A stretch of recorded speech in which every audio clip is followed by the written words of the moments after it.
Good morning, praise the Lord. ઈશ્વરનો આભાર માનતા આવા આજનું વચન જોઈએ. ત્યારે લેહીમાં એક ખાડો છે, તેમાં દેવે ફાટ પાડી ને તેમાંથી પાણી નીકળ્યું, અને પીધા પછી તે પાછો શુદ્ધિમાં આવ્યો ને સાવચેત થયો. માટે તેણે તે જગાનું નામ એન હાક્કોરે પાડ્યું. તે આજ સુધી લેહીમાં છે. ન્યાયાધીશોનું પુસ્તક, તેનો 15મો અધ્યાય અને તેની 19મી કલમ. આખો પ્રસંગ વાંચશો તો ખૂબ મજા આવશે, ને માટે 1થી 20 કલમ ખાસ વાંચશો. આજનો વિચાર: પ્રભુમાં અતિ પ્રિયવાલા મિત્રો, પ્રભુ ઈસુ ખ્રિસ્તના મહાન અને ગૌરવી નામમાં આપ સર્વને આજની સવારની પ્રેમભરી સલામ. દેવને સારું નાજીરી એવા સામસુનની આ વાત બહુ ગજબનું પાત્ર અને અભિષિક્ત આશીર્વાદિત દેવનો આત્મા જેના ઉપર ઉતરતો ને પ્રેરણા આપતો, પણ પલિસ્તીઓમાંથી તેણે સ્ત્રી લીધી અને એ સ્ત્રીએ તેને ઠગ્યો. અને બાકીનું આપ સર્વ જાણો જ છો, અભ્યાસુ છો, અને તેથી ન જાણતા હો તો 14, 15 અને 16 અધ્યાય તમે જોશો તો બહુ સારી રીતે સમજી શકશો. આપણે વચન તરફ આવીએ તો સામસુને 300 શિયાળ પકડ્યા અને તેઓ સાથે બબ્બેની જોડમાં મસાલો બાંધીને પલિસ્તીઓના ઊભા પાકમાં તેણે છોડી દીધા, અને બધું બળી ગયું. અને વળી પછી તેઓનો પણ સંહાર કરીને પોતે એટામની ખડકની ખોમાં રહ્યો. અને પલિસ્તીઓએ તેને ઘેરો ઘાલ્યો.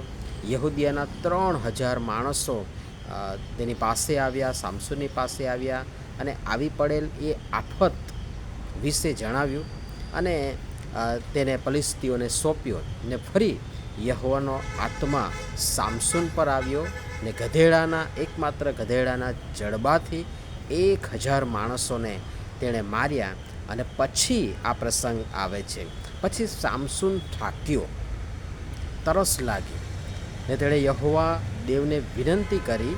અને ત્યારે દેવે એ શુષ્ક ખાડામાં ફાટ પાડી અને પાણી કાઢ્યું, અને પાણી સામસુને પીધું, અને પીધા પછી એ શુદ્ધિમાં આવ્યો, સાવચેત થયો. મિત્રો, તમે અને હું ને આપણે ભલે આવી ભયંકર પરિસ્થિતિમાં કદાચ ન પણ હોઈએ, પણ આત્મિક યુદ્ધમાં તો છીએ જ. હા, જો તમે પ્રભુમાં છો તો.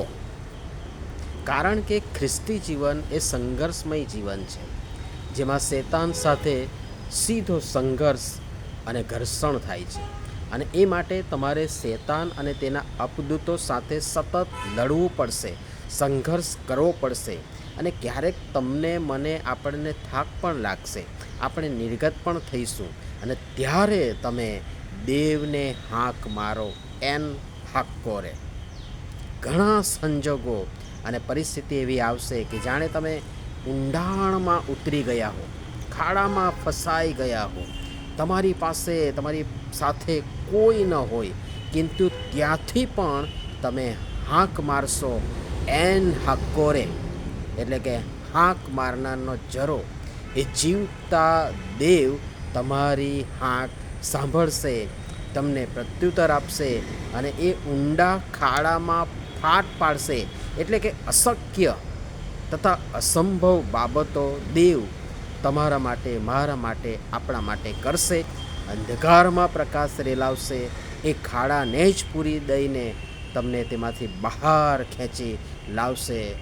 લાવશે, ખેંચી કાઢશે, અને તમારા માટે જીવતું પાણી વહાવશે, જે તમારી આત્મિક તરસ છીપાવશે, કે જેથી એ પીને તમે ફરી શુદ્ધિમાં આવો, સાવચેત થાવ, જાગૃત થાવ, અને ફરીથી દેવના કામમાં લાગી જાઓ. ગહન છે, પણ વિચારજો, આત્મમંથન કરજો, આત્મતપાસ કરજો, અને આ પ્રસંગ અને વ્યક્તિ અને આવી બાબતોની સાથે મેળ મિલાપ કરીને એ આત્મિક બાબતોમાં વધવાના માટે પ્રયાસ કરશો. પ્રભુ સમજવા કૃપા આપો. આમીન. ધન્યવાદ.